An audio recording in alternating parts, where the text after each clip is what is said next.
Skyfall is a ripoff of The Dark Knight. Fair. Okay. You're not gonna trigger me. This is not gonna happen right now. You're not gonna get us arguing already, bro. It's the same movie. Okay, listen. Not exactly, It's bro. the same movie. You're trying to compare two very different villains. No. Listen, Heath Ledger's Joker is a fundamentally better villain than that James Bond villain, bro. That James Bond villain just wants vengeance. He's mad, boring, mad. HeathLedger's Joker is going for the soul of Gotham, bro. Because you're a punk. You're trying to simplify. You're trying to simplify the difference between those two movies because The Dark Knight is much more well thought out, bro. Both villains have scars on their faces. What a similarity. They both wear a police uniform in the film. Okay. They both have some sort of automobile crashing through a fucking wall. True. And they have an over-convoluted plan that somehow works out exactly how they want it to work out. They're both insane. Okay. They both win. They both win as villains. They both No. Heath Ledger doesn't exactly win. His character doesn't exactly win. Like, he wanted to win the battle for Gotham's soul, and the thing is that the problem is because Batman took the blame. He took the blame. Because of that, Gotham thinks that Harvey's dope. Harvey Dent is a great guy. But by the next movie, that ends. But by the end of The Dark Knight, Batman wins. Like, they take on Joker. He proves that the soul of Gotham is good because remember they could have blown up the boat. They didn't blow up the boat. Explain that to me, huh? Joker still got what he wanted. Not exactly, bro. Not exactly. But he still got what he wanted. He took a fair amount of L's, bro. But he was still happy because it was a lot of fun. But he got Batman to break his one rule. That he did get to do that. Like all those L's in one equals that L. Yeah, but like that's not enough of a W. It's the same movie. Yo, Gotham. No. Listen, Gotham proved itself not to be as filthy and slimy as the Joker was himself, bro. So. I don't know, man. I think you're wrong. The other guy from James Bond, he proved that the Barbenheimer. Okay, all right. We're moving on because we'll just end up arguing about that forever, bro. So Barbenheimer. So back to Christopher Nolan and the new debut. Because when Dark Knight first came out, it premiered with Mamma Mia, and so that was like the mini that one walked so that Barbenheimer could run. There we go. You're right. But yeah, Barbenheimer happened about how long was it? Like already 3 weeks ago. Jesus 3 weeks ago. We were there opening night, right? We were there opening night. Luckily, yeah. My God. You got the tickets, man. I was on set. I was texting. I was like, handle it. Just handle it. And you handled it. No, that was perfect. At Lincoln, the theater selling out was something I never expected to be so crazy. Like every single week for the following month until August 16th. Well, recently they extended the date another week, but like it was sold out till August 16th. That specific theater, and even the regular 70mm screens were sold out, which was crazy to me. I've never seen such an outpour of love to theaters, right? Like a Christopher Nolan movie, and it's not even one of his most marketable movies. You know what I mean? Like Batman, right. Or Inception, you know what I mean, with Leonardo DiCaprio as your lead, right? Yeah.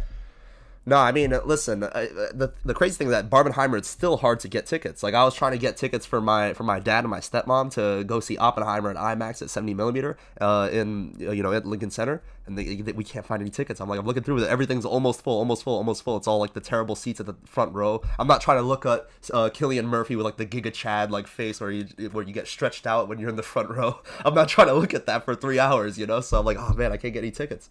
Now, yeah, I mean, I got super lucky when I bought the tickets. I told you, like, everything was taken except 3 seats in G-Row. Yeah. That was insane. I got so fucking lucky. And then we got to have Ruben come along. Yeah. And sit between us, but his ass was hurting the whole time. So we had to lift up the...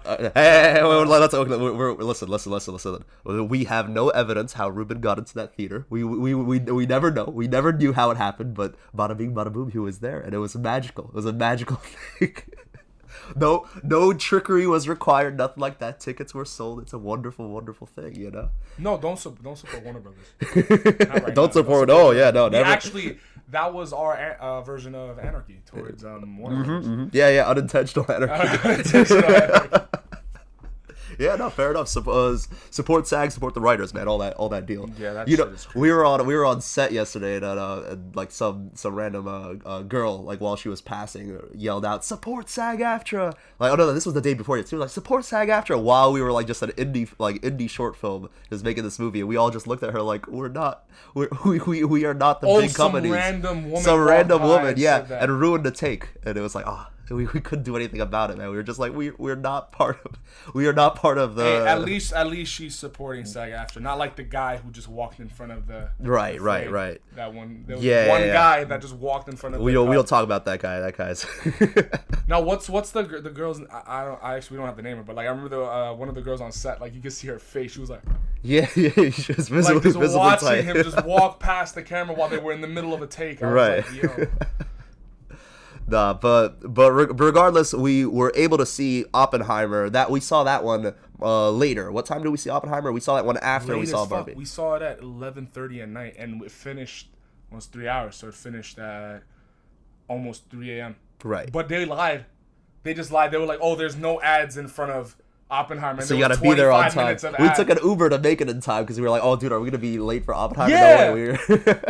Bro, we had so much more time than right. we thought. Than we thought get to the theater. We were there like 15 minutes early before the showtime, and then the guy before was like, "Oh, you guys gotta hurry up and get in because there's no ads," and there was just every fucking ad you could think of. There was Dune, exactly, yeah. Exorcist. What else? They advertised the new Bob Marley movie was also in front of that thing. Right. It doesn't look that No, I mean, I think that was like the first time I saw the Exorcist trailer. So it was also like at the IMAX and it was really loud. That was when it first released. And it was first premiered. The full like stretched out IMAX. Yeah. The Dune 2 trailer looked crazy Incredible. in the full IMAX. You know, like that looked insane. Him and Christopher Nolan have a love for the IMAX format. I don't blame him. It's a great format. Those are the only two directors that like you have to go to these theaters to see a movie in IMAX. Yeah. You know, like those are the only movies that really are like worth the price of $30 fucking, especially at Lincoln. And now, I think we talked about this in a previous episode, but they increased the price based on how good your seat is. So it's not like, oh, it's the same price. It's cheaper if it's anywhere else. If it's some of the whack seats. If you're in the center, they're charging us more than they charged us previously. So it's like, so instead of paying $33, instead of paying $30, you're paying $33 for the center seat.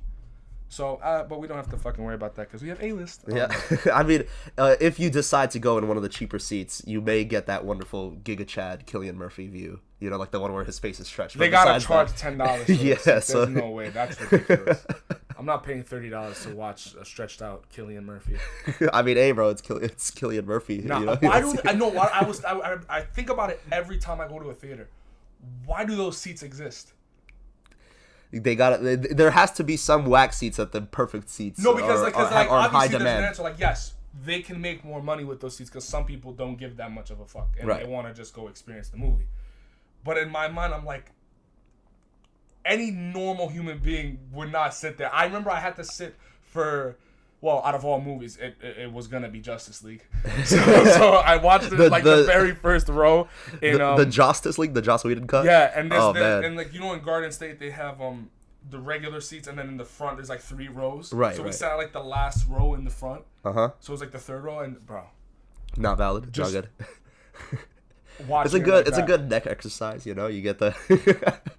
It sort of puts you in that like a try to watch to the end challenge. So if you put it in your brain that way, it could one be more thing I will say though, IMAX has kind of made my like brain accustomed to like such a big and wide screen. So when I go to regular theaters, sitting in the front isn't that bad because it just makes the screen bigger. Right. Like now I remember when we go to Empire, we always sit in like the first rows of seats. Right. You know, when we saw Patan, when we saw Worst Person in the World, like those seats are the best in the house because the screen is so fucking small in those theaters. They have like 24 theaters in that building.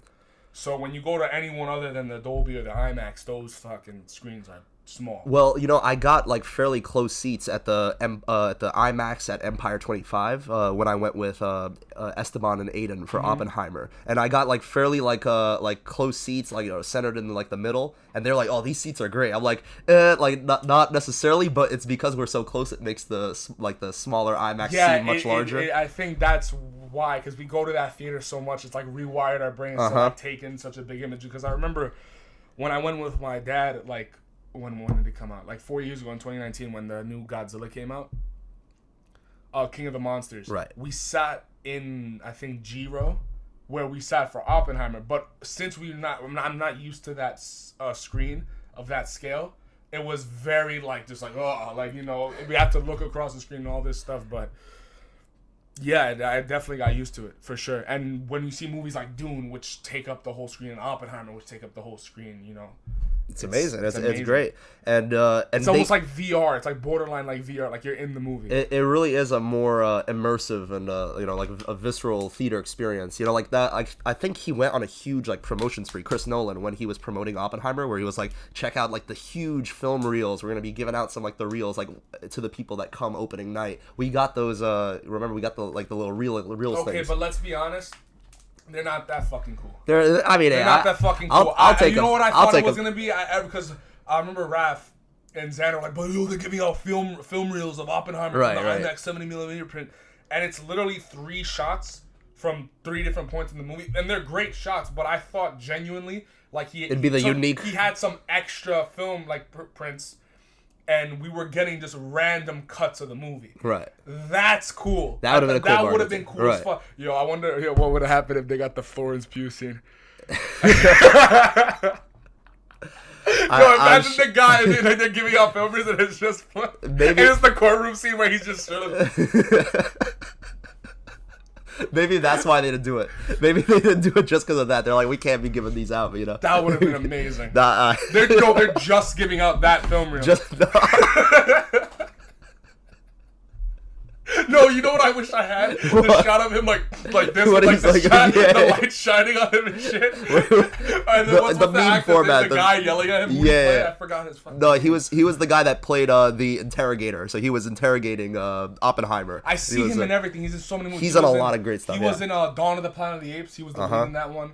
He plays like a lot of assholes for some reason because he just like has like that sort of like mentality. Like you sort of like get like that like feel where it's like, oh man, this guy plays a great asshole. He's in that Lakers show that's on HBO. Something, it's about Magic Johnson. Right. And I forgot. I never watched it, but I don't know too much about it. But I heard it's really good. But he's in that one too. But yeah, I wish I had that. That would have been so funny. Because you were sending me that meme format of like whenever someone's getting pressed Could too you hard. imagine? No, because you know it would be actually so intelligent. I mean, they don't have to give up. They're gonna come across that scene and they're like, they're gonna like put it in the garbage, or they're gonna take it home. Right.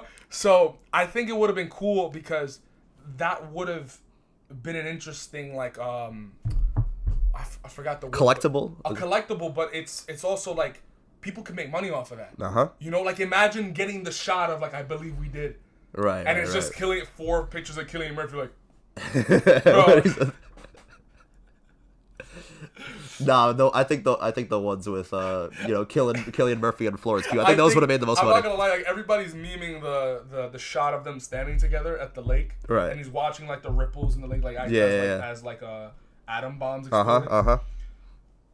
Atomic bomb, atom bombs, the same thing. Right? So, but I think the funniest thing, which is unintentionally funny, is how quickly Einstein's expression changes when he says, "I believe we." He's like, Robert Downey Jr.'s like, the fuck? It's like, in any other context, like it would be so fucking funny. He's like, "I fucked your wife."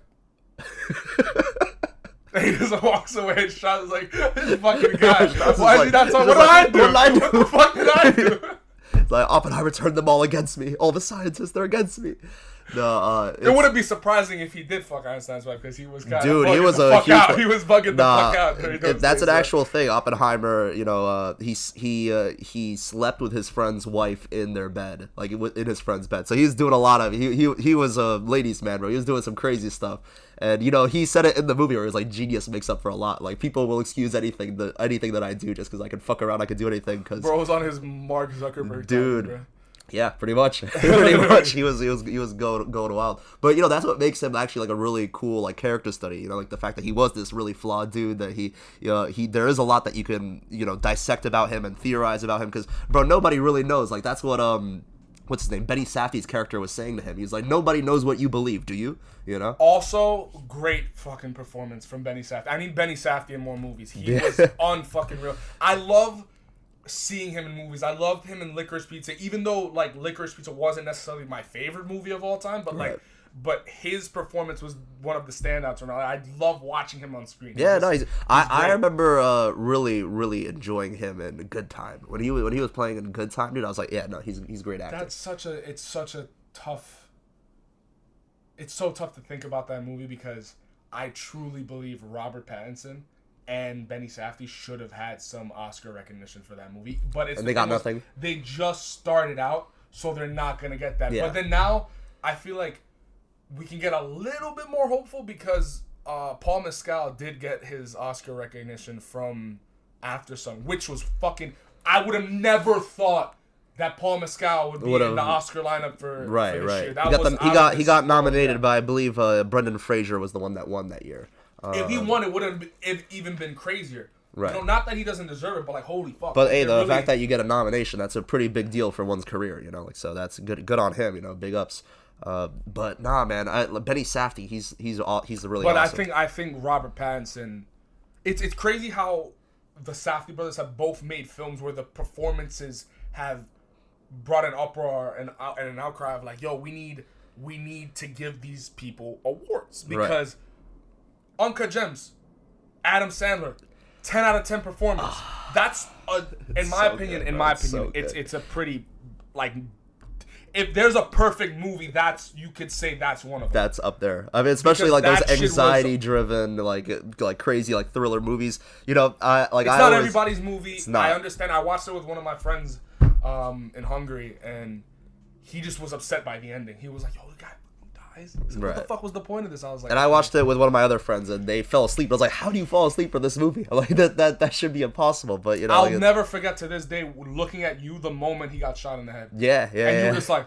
No, dude, I was genuinely shocked. But it was like, I was shocked because of how perfect and how telegraphed it was. Like how, you know, he just keeps on gambling. He keeps on going deeper and deeper. It had to end with him dying as soon as he gets that big win, you know? It was so perfect that I was like, it's like when everything connects in your brain and all like the stars align. What was genius about it too is he was winning the entire time. Right. Yeah. But it was almost like it was the film's way of telling us he didn't deserve it because he was a terrible father, a terrible husband, a terrible family friend, his brother to the guy. You know, it was his brother-in-law. Yeah, he stole money from. Yeah, so he didn't deserve it.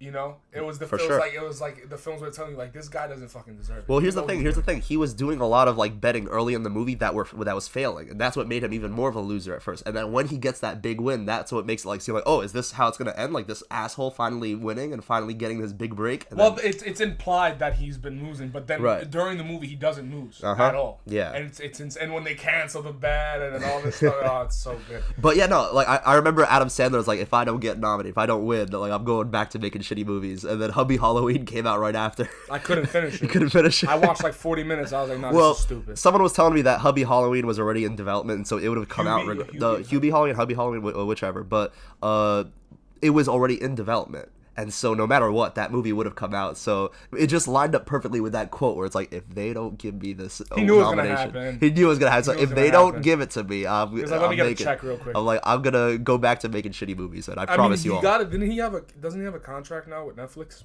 I don't know for sure, actually. I don't know. I think he got a contract with Netflix. If he did, good for him. Around the same time Rian Johnson got his Knives Out contract with Netflix. I think they signed him up for up to 4 movies. I see. I could be wrong about that. It could be 3. I think it's 4, but it might be 3. Got you. But yeah, so definitely think Robert Pattinson deserves he deserved an award. And I'm so glad like with that thing, like it boosted his career to the point where he was able to star in Tenet and work with Christopher Nolan and then give Christopher Nolan the book American Prometheus that made this movie happen, you know. And I'm really glad for that because, you know, Oppenheimer actually is such an important story that not enough people know. Like a lot of people didn't know who this guy was. You were like one of the guys that told me like, oh, who's that? And I was like, dude, that's the dude that made the atomic bomb. Like that's it's not that I didn't know. I just like first of all, history's not my fault. Right. But I've heard of Oppenheimer. Barbenheimer, but I didn't remember necessarily specifically what he did. I get you, and I'm like, man, this dude is like one of those guys that like it has to be like a mandatory subject in all these history like classes and stuff. And the way that they teach it a lot is, you know, boring. But man, like that story is fucking wild. You know, the Manhattan Project, all this stuff, and the way they cover it in the movie. You know, there's not a lot of action, not a lot of all this stuff, but it still like feels like an intense thriller. Like we all know what happens. We know not like Nazi Germany loses and Japan gets bombed. We know how history ends, but we're like, it still feels like an intense like ride where you feel nervous for the characters at some point, you know. But man, I just think the way he was able to envelop an audience for 3 hours with this subject matter is super impressive, and it makes more sense every fucking time he makes a movie why he's shooting in IMAX, because it truly makes you feel like you're there, but it also makes sense because of how big the ideas are in the film and how big of an event it is. You know, Los Alamos was like a huge fucking deal. Right. That happened. Yeah. You know? No, I mean, like when we were watching in IMAX, I almost like forgot that I was in a movie theater when we were watching the bomb test sequence. Because that sequence is honestly, I feel like it's one of the most perfect sequences that has come out in recent like film memory. Because just the way that the build up and just the way like the score like making you nervous, and the way that all these characters are nervous and they're putting bets and you know, you get this build up, you get that reminder, wait, there's a chance the world might end. It's near zero, but there's still a chance.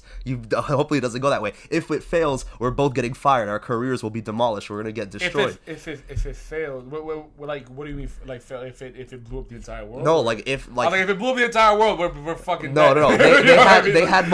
They had multiple scenarios, right? So they had the very rare near zero chance that it would blow up the entire world, and then there was like the slight chance that the bomb doesn't go off, in which case like 2 years worth of plutonium, like all the stuff that they were putting inside the bomb, remember when they were dropping like the little crystal marbles into like the flasks, all that like rare like materials that they were collecting over the course of like the years to put into this bomb would be flown out into the desert. Huge amounts of money, like that was a huge amount of money back then. I think they said 2 billion, something like that. They had a huge amount of money, especially before inflation, before all that stuff. Like unspeakable amounts of money put into the project. Their careers would be done, bro. They might even get like some hitmen after them, after like the stuff they pull, if the bomb didn't go off. And if the bomb did go off and ended the world, we all know like then it wouldn't matter anyway. So no matter what, like the stakes were high, but we know that it goes off, and the way that it goes off with the silence, you know, with we had the buildup of the earlier scenes where mini bombs went off, and you hear like a quick pause, quick silence, and then you feel the explosion later. Well, yeah, they teased us with that throughout the film. I knew that's what was gonna happen, because when they were testing out the explosions, I was covering my ears because we're in a fucking IMAX. Right. I know Nolan does not know how to control himself when it comes to sound design. Tenet, bro. Like, bro, like he doesn't know how to control himself. So I'm there prepared for like the fucking theater to erupt. No, I was like, but then you're like waiting for the sound to boom, and then go. So when the bomb came around, I was waiting. Everybody was on the edge of the seats, like, where's the sound? And I'm just like, and then I hear. You know, I'm like, yep. There it is. I know when it comes. Yep. So no, because they had that moment where it's just silence, and then they're all breathing, like they're all breathing heavily, and you feel like you hear yourself breathing also. That was you so know, good. and you're like breathing. Also, you're watching like the color, you're watching the light of the explosion, and they have like that moment where they say like the sex scene quote of "I am become death, destroyer." The sex scene quote, because that was a Florence Pugh, and like she says read this book, and like the Sanskrit translation. Nolan. He needs to like hire someone. Can his wife write the scene instead? Like those scenes? Can someone else write the scene, bro? You're not a fan of how he writes women, right? No, just why he can't do like romance, bro. Right. Yeah, no, I've ranted about that before, like especially with Tenet, with the character who she was like, like the whole world is gonna end, including my son. I'm like, what is this line, bro? What is this? Or like in Interstellar. Or no shit, bitch. And they had like that scene of like Interstellar where it's like, oh, like the power of love, it'll be able to take us like far. It's the most unexplainable thing. That's the least of my fucking problems. I'm like, oh man, this line, bro. Nolan. No, but man, it can be rough. It can be rough sometimes. So I see what you're saying. I see what you're saying with that. But yeah, no, I mean, I feel like Emily Blunt's character was pretty good, and I like how he wrote Murphy from Interstellar. Murphy's a good character, but yeah, man, I definitely feel that he could maybe get some extra, people to check over the work, but who knows, man, who knows? And I remember he tried to get Robert Pattinson on, but he was like, what did he say in the interview? He was just saying like a lot of people want it now, so he's busy. And when he was doing Oppenheimer, he was doing the Batman. That makes sense.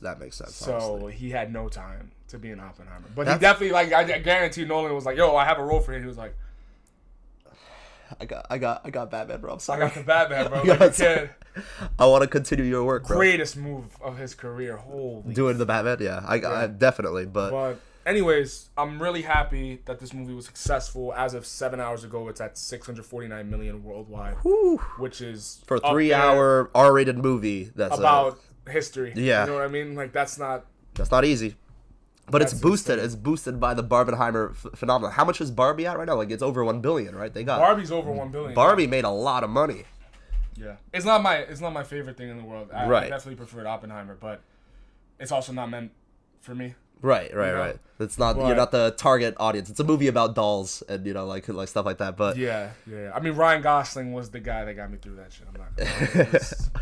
The best. No, I mean, did you hear the story of why Ryan Gosling signed on to Barbie? It was like his daughter, like he was watching his daughter play, and his daughter threw like a Ken doll on the ground, and it was in the Ken doll. Oh yeah, I didn't know his daughter. It was his daughter. Or I something thought he like just that. Found the Ken doll. No, and the Ken doll was like upside down with like a squished lemon. There was a squished lemon nearby. He took a picture of the Ken doll and the squished lemon, and he texted Greta Gerwig. And he was like, Ken's story needs to be told. I'm on the project. Like I'm gonna sign it on, No, I love the line. He's like, I went out to my backyard. You know where I found Ken? Face down in the dirt. Yeah.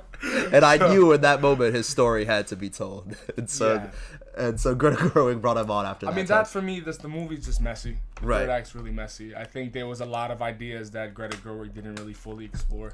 Mm-hmm. I feel that. The movie ends in the same place it started. I didn't really.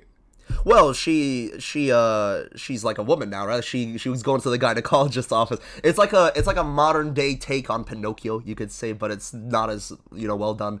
No, like, nobody saw it coming. I wonder fucking why. But no, I mean, I will say. Obviously, production design, like all that stuff is tip top. Like the vibe of the movie, where they had like that like Wes Anderson-y, like everything's very pink. They used so much pink that they actually ran out of like the pink paint. There was a pink shortage in the U.S. Yeah, that's crazy. That's wild. But yeah, no, like I do feel like the second half of the movie, like it felt like more messy.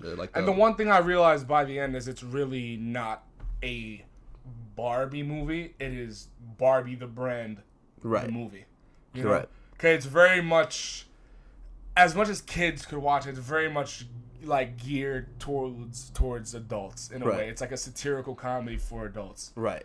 Well, it's also launching the. Did you hear the Mattel Cinematic Universe, man? The new MCU. This is gonna take over from the MCU that's now dead and dying. It's the same fucking shit when we watched the Transformers and they're like, oh, G.I. Joe. Yeah, we were so confused about that. What was it? Rise of the Beasts? I got it spoiled and I still was like, what the fuck? I was so confused. I was like, wait, who is it? What are they waiting for Bruce Willis to pop out? Oh man, I was so confused, man. I was lost. But yeah, no, they're gonna make a live action Barney film. Let me see a Barbie box office. How much is that? It was like a little more than $1 billion now. It's gonna be a little bit more. 1.18 billion. That's insane. I mean, I just love to see, even though it wasn't my favorite thing in the world, I just still love to see people at the cinema. When I went to see, I remember I went to check out Sound of Freedom, right? Like a few weeks ago, and I was at the theater like a week after Barbenheimer, so.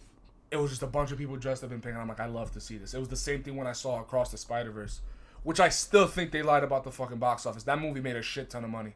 Which one? Across the Spider-Verse? Across the Spider-Verse made a fuck ton of money. I saw so many people at every single theater we went to, crowds of kids, parents, adults, like just I mean, the here's entire demographic was there to here's watch my that thing. movie. Here's my thing with that. The first Spider-Verse film actually flopped at the box office. Like it didn't. Well, it didn't flop. It just didn't do as good as the movie. As it should have. You know, like the movie's really good and it deserves a higher box office. It deserved a way higher box office. But what ultimately got it its boost and its green light for a sequel was the fact that it won the animated Oscar. Right, like it won Best Animated Picture at the Oscars, and that I knew that was helps. gonna win. I knew it had was to, gonna bro. win. There was no other movie that was that good. If it didn't win, that would have been one of their greatest like snubs in their history.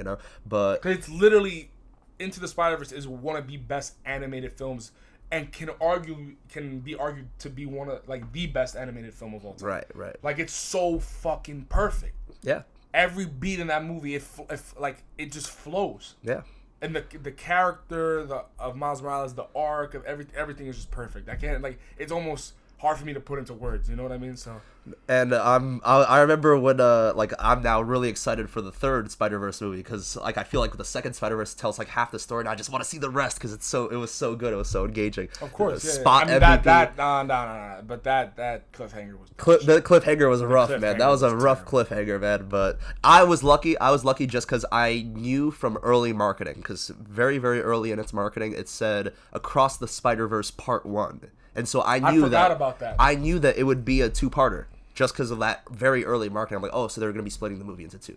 Like they're doing the classic Deathly Hallows Part 1, Part 2, Hunger Games Mockingjay Part 1, Part 2. They've been doing that for, I'm like, okay, they're doing it with Spider-Verse. But man, when they changed it to like the third one is going to be a different title, I thought of it the same way as I thought of when Kevin Feige first said, we're going to be doing Avengers Infinity War. Part 1 releases in 2018, Part 2 releases in 2019. But then they changed Avengers Infinity War Part 2 to become Avengers Endgame.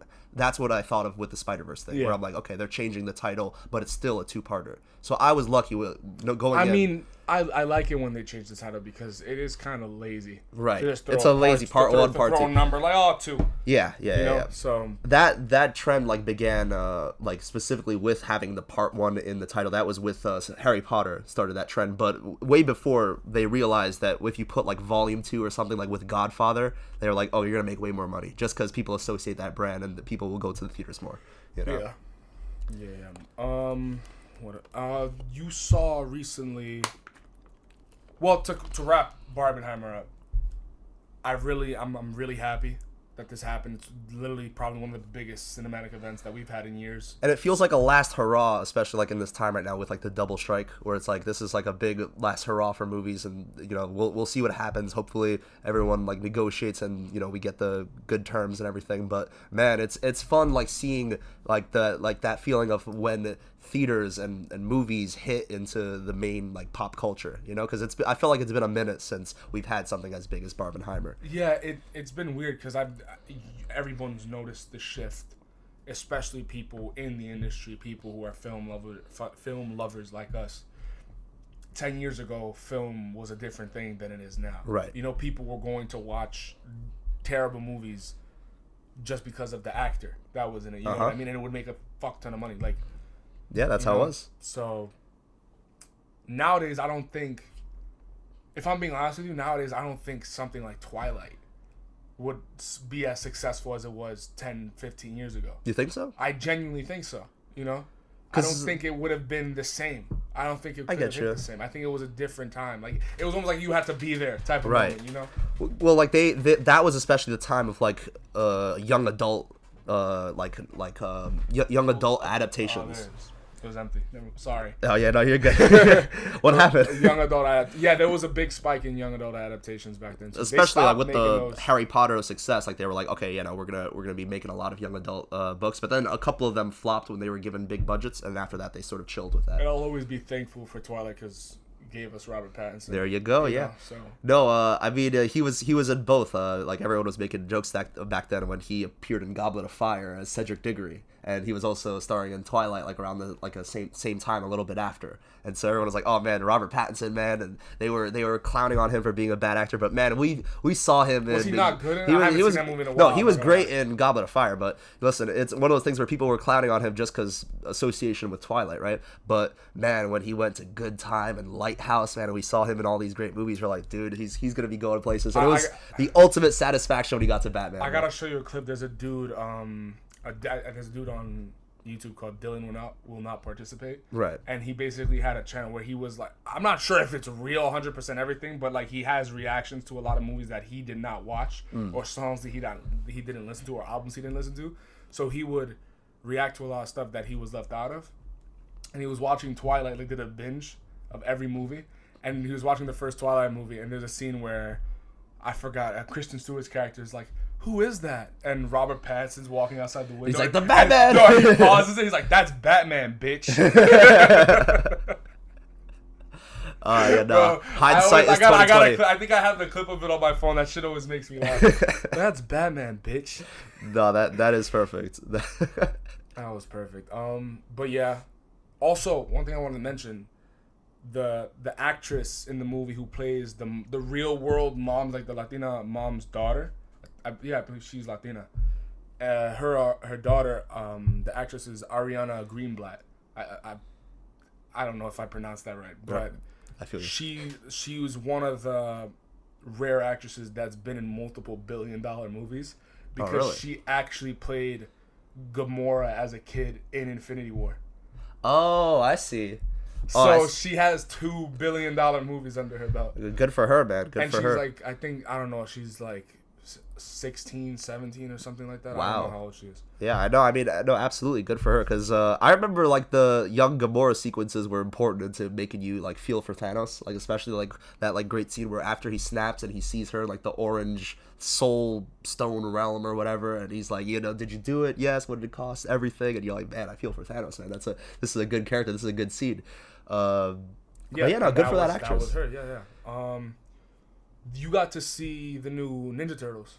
Yeah, I got to see that also. I mean, I had a fun time with it. I don't think it was like as like I noticed like the animation was sort of going for like that Spider-Verse feel. I don't think it was as good as Spider-Verse, but I had a fun time. Like here's my Ninja Turtles story of the circumstances around which I went to go see the movie. I was coming from set and I was very, very late and I was trapped outside where it was raining. And I couldn't go anywhere. And I had no umbrella. I had some like props with me that I needed to keep safe. And so I was like, oh man, I can't go anywhere. I'm stuck. And I just knew that like if I ran for 2 more blocks, I'd be right by the movie theater AMC at 84th Street. And so I booked it. I ran. I was like running for my life because it was raining on me. I'm like trying to hide these props. So you were just in the theater. Yeah, and I went and I booked it straight to the theater. I had, me, I've always have low battery on my phone, and I'm just like barely like trying to get my AMC ticket so that I could hide out in there for 2 hours or so and just be able to watch a movie and hope that the rain passes by the time I come out. And it did. And I went for which movie have I not seen yet? Dom told me I gotta peep Ninja Turtles. So I'm like, all right, fine, I'll watch it.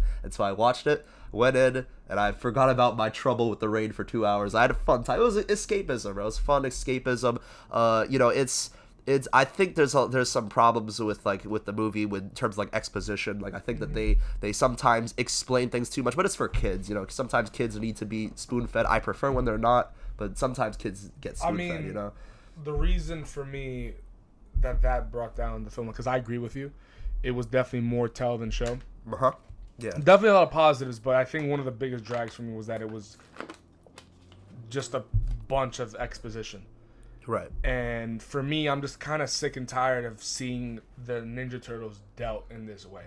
Because I grew up on the 2012 animated series and the TMNT from 2007. And they're not like fucking Spider-Verse or some shit like that. Right. None of them are. But the 2007 one does a much better job of establishing these characters. And there's no origin story. They just jump straight into it, right? They're just there. And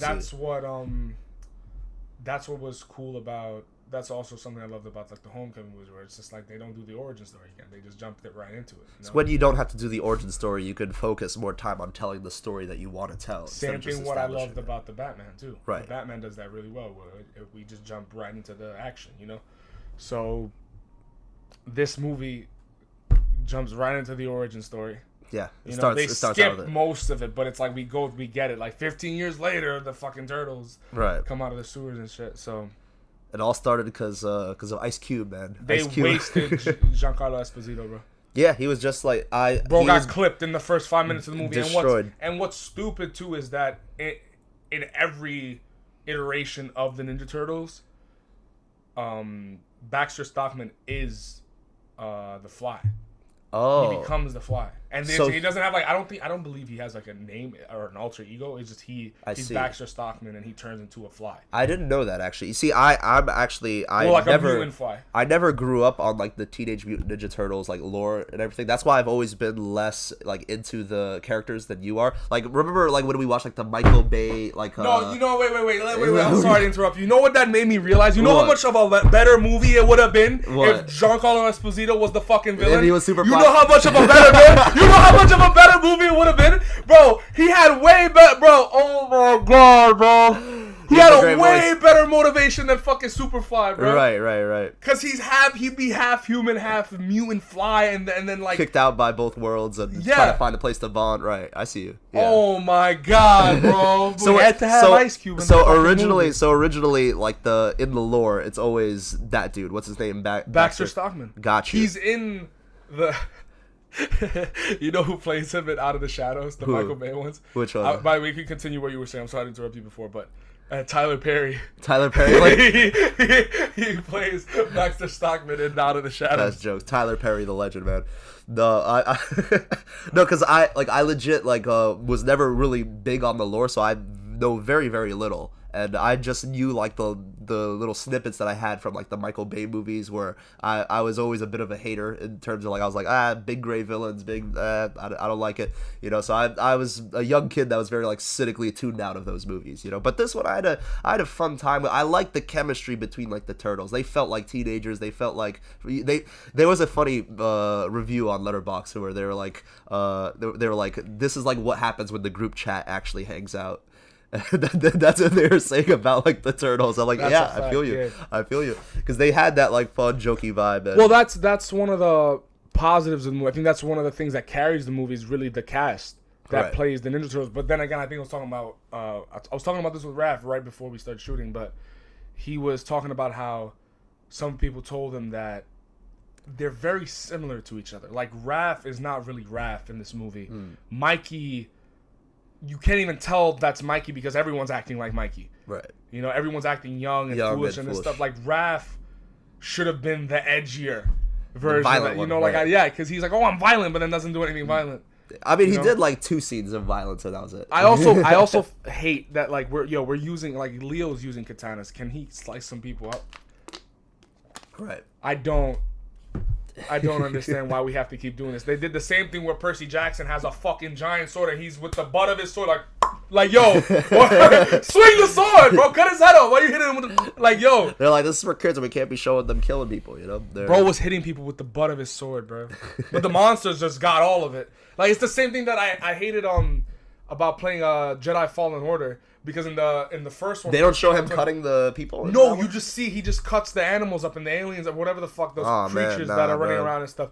In the new one, they cut off the arms of the stormtroopers, but like, bro, there's dog in the movies that are rated PG, they literally decapitate Jango Fett. They literally decapitate Count Dooku like a pair of scissors. I always thought that was the coolest fucking shit when he takes his lightsabers.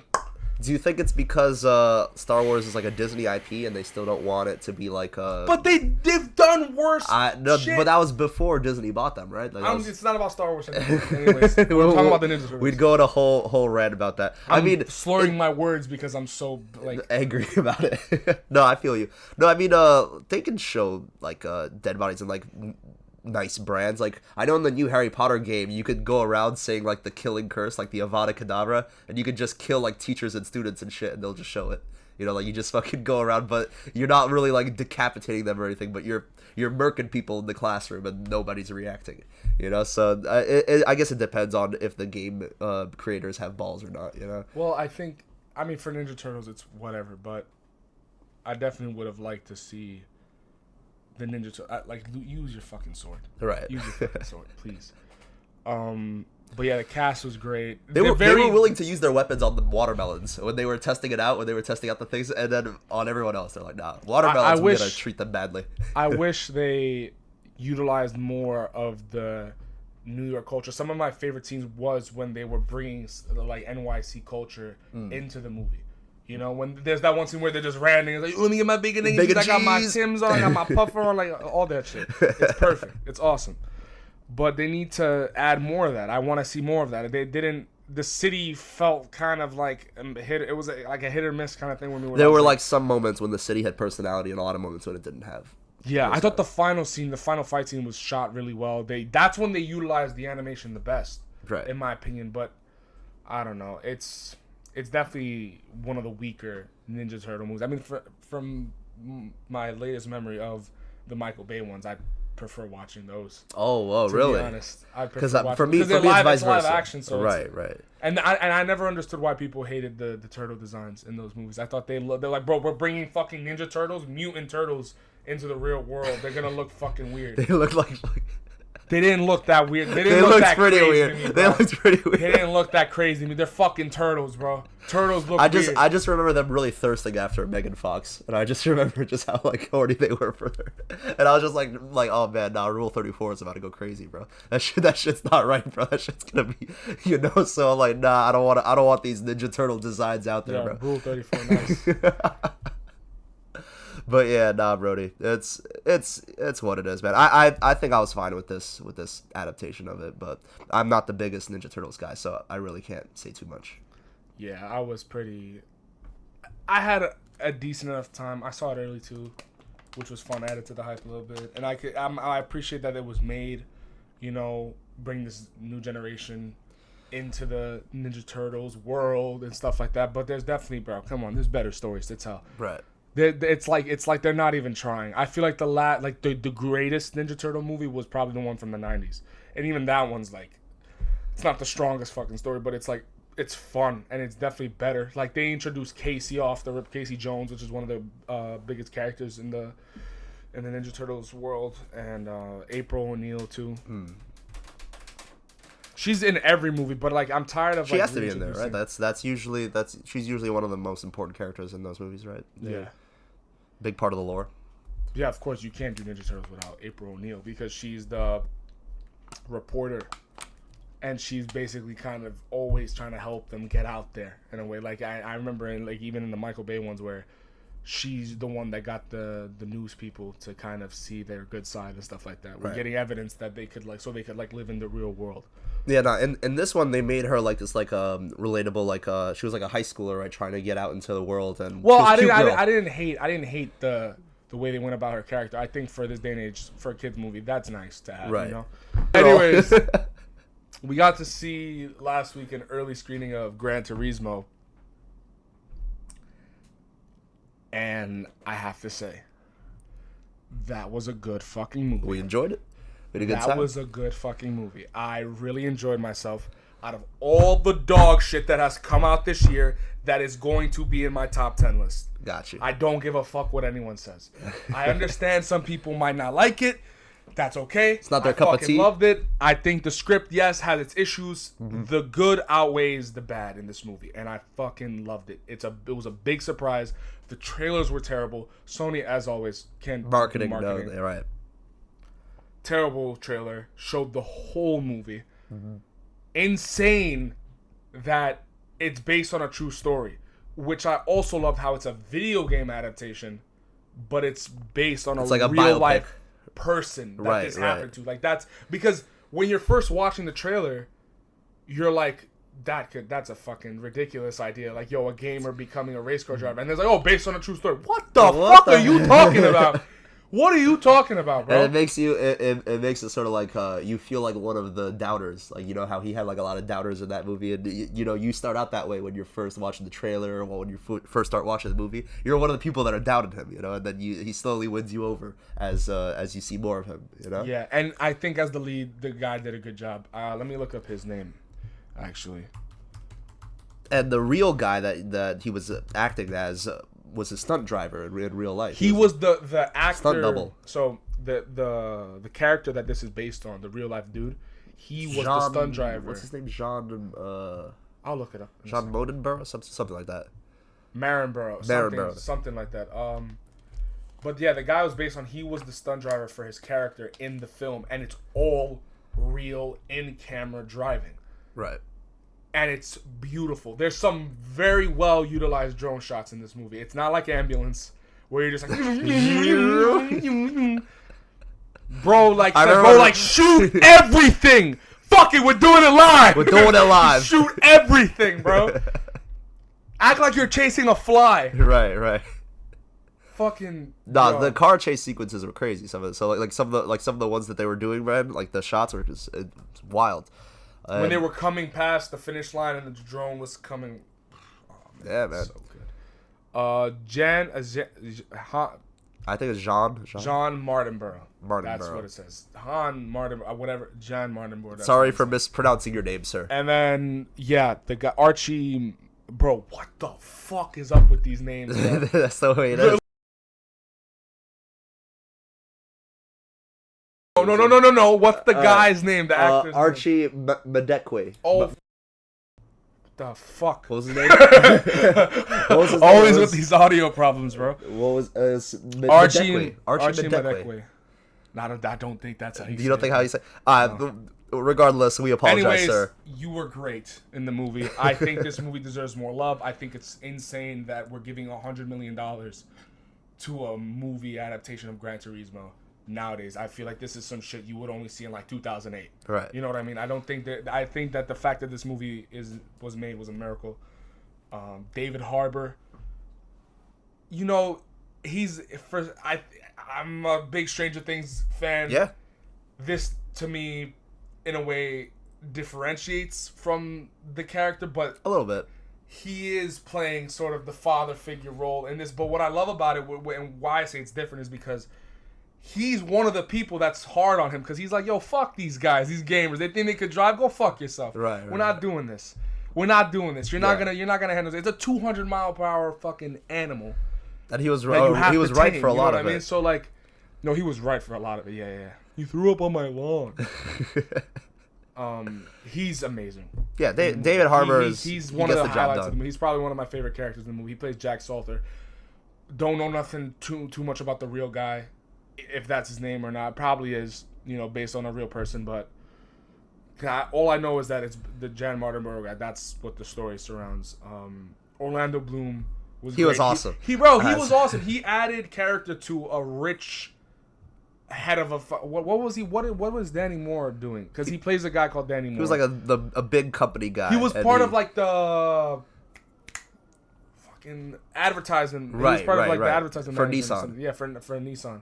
Nissan. No, he said Nissan. But yeah, no, Orlando Bloom is great. I've always kissed up to him just because I've enjoyed a lot of people that were involved in Pirates of the Caribbean. I'm like, oh man, like seeing Orlando Bloom in movies again, it just makes me happy because he does have that energy where you're like, oh, he's fun to watch, I haven't seen him in a movie in a while.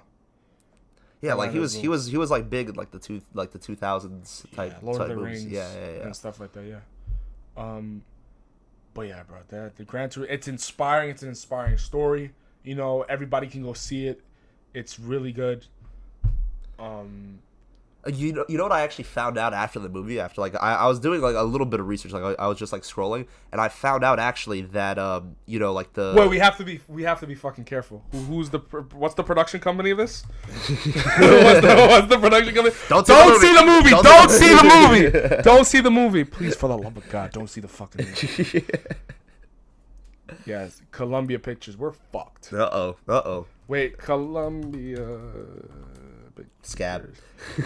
It's over, Dom. No. That's it. Shut up. Shrink?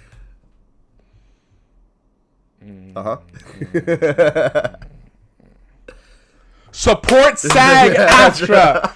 However, this is SAG-AFTRA. Support Do it. No, but no. Listen. We stand in solidarity with SAG-AFTRA. Yes, sir. No, but no. I actually found out. What's the other company? The WJ. I like movies. Yeah. It's a difficult time for everybody. No,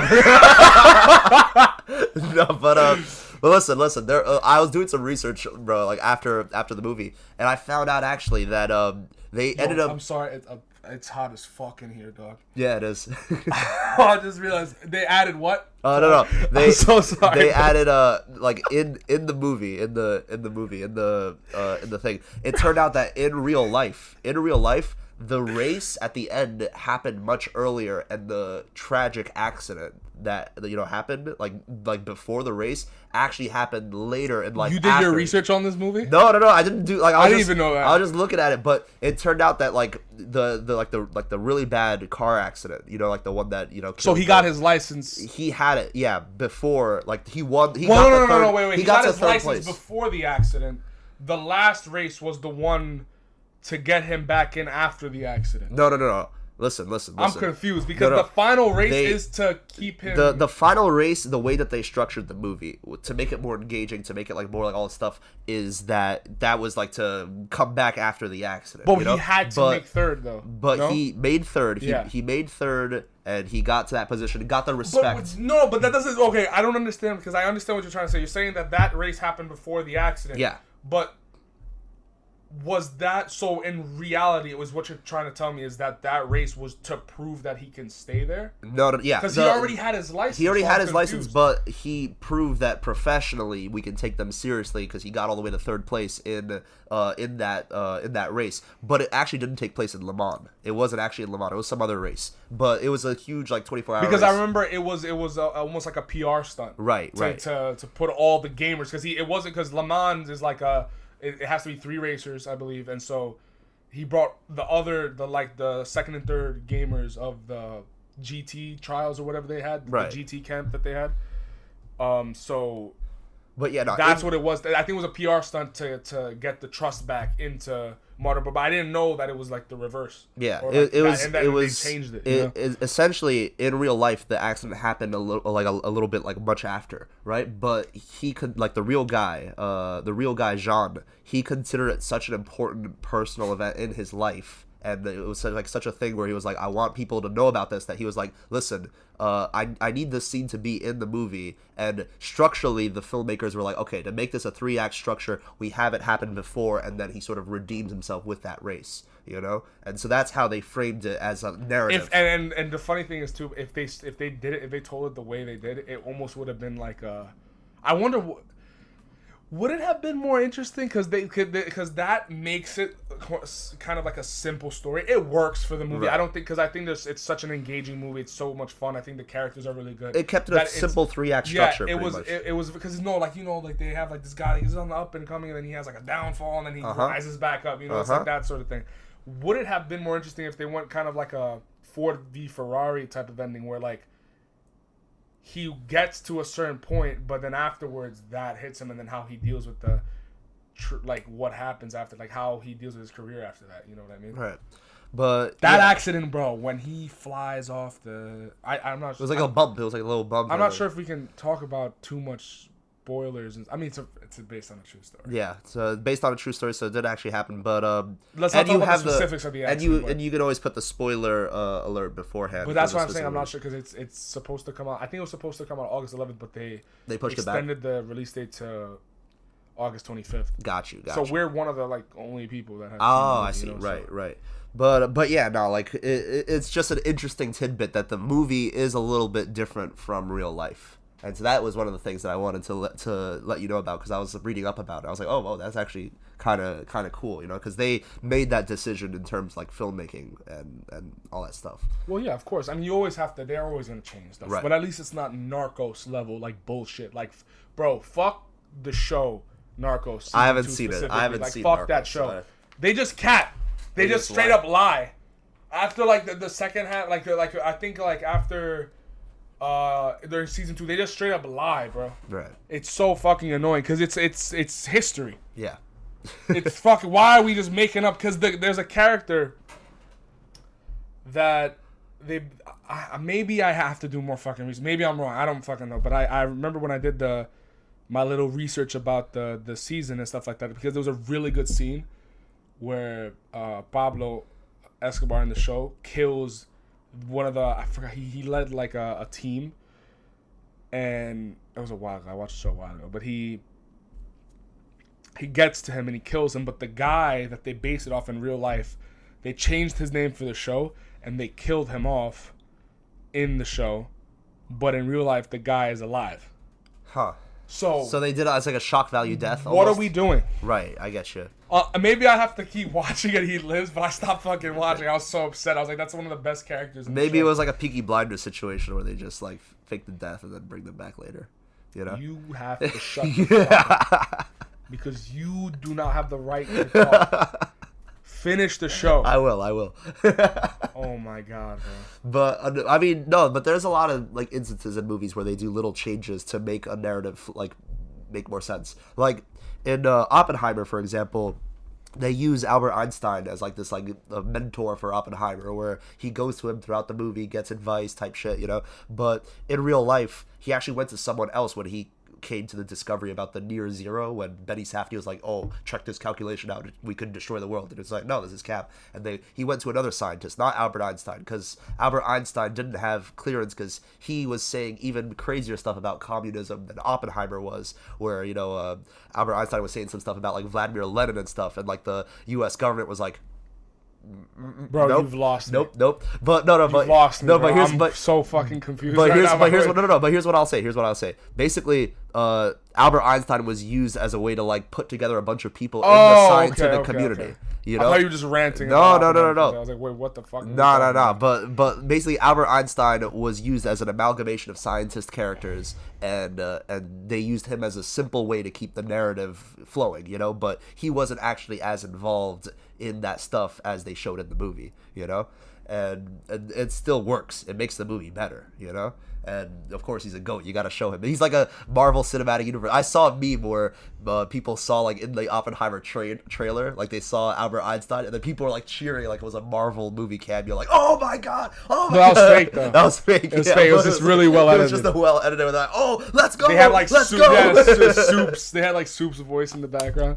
It was fucking hilarious. I think it was his. That was hilarious. But yeah, yeah, man, that was a great film. Regardless of the change, I think it worked. It's all true, regardless of what happened. I want to read more into it, but yeah, that's a very good story to tell, because that's insane that they took a gamer and turned him into a real life race car driver. Yeah. And that just goes to show how good the fucking game is. Yeah. Too, you know, like that's that great it actually prepared him, right. People were saying, "Oh, it's one big Sony advertisement." When is a Sony movie not one big Sony advertisement? No, it's every movie is like they're using Sony phones. Yeah, I'll forever remember how like the Amazing Spider-Man movies, how they always pull out like the Sony laptops. Bro, let me use my phone real quick. You got that? Yeah. And it's Sony and fat fucking letters. Exactly, here like the Sony Walkman and everything like that. It's the same. It's like the same level of like subtlety where in like Age of Extinction, where they had to do like a Bud Light advertisement in the movie. So they crash into like a Bud Light truck and there's Bud Light scattered all across the street. and then this guy comes out of his car and like, you just fucked up my car. And Mark Wahlberg's like, yeah, alien fucking robots, tell that to the car insurance, and starts chugging a Bud Light in his face, bro. I was like, yo, great job, Michael. That's good marketing. That's good marketing. So subtle with it, bro. Oh, no, man. Absolutely. But yeah, so I'm just happy, man, that even in this time during the strikes, that people are going to see movies, you know? Pay the fucking writers, bro. Pay the writers. Pay the fucking writers. Stop using AI for all this weird sus stuff to save money, and you know, hopefully everything has a happy ending. No, because like, in total honesty, let's be honest. There are places for AI to be used. Right. But we are putting it in the wrong fucking place. Right. For the wrong reasons. Yeah. For the wrong reason. This shouldn't be happening. There's no logical discussion about this shit at all. None. Yeah. It's out of hand. It's all about saving money for these big studios. But in the wrong places. Yeah. It's messed up. But you know, hopefully everything goes out. I hear that they're still doing some renegotiations and stuff like that. We'll see what happens. But yeah, man, I fully agree with you. Where we have a personal huge love with cinemas. We want people to have that connection with fellow audience members in these big movies together. And it all goes with how well we can all work together as people, and we need fair terms, we need fair everything, and that way we can have more big events like Barbenheimer, like Gran Turismo, Ninja Turtles, whatever else we end up watching, so that we all have a good time, and that's my my take on it in the end of the day, because it's rough. And big ups to A24 for getting the job done and paying the fucking writers. Yeah. A24 is good for that. So they're good to go. We love A24. Yeah, always. Yeah, man. Barbenheimer, crazy. Ninja Turtles, do better. Gran Turismo, fucking fire. There we go. Awesome. Support SAG-AFTRA. And WGA. Don't forget WGA, you fucking asshole. WGA!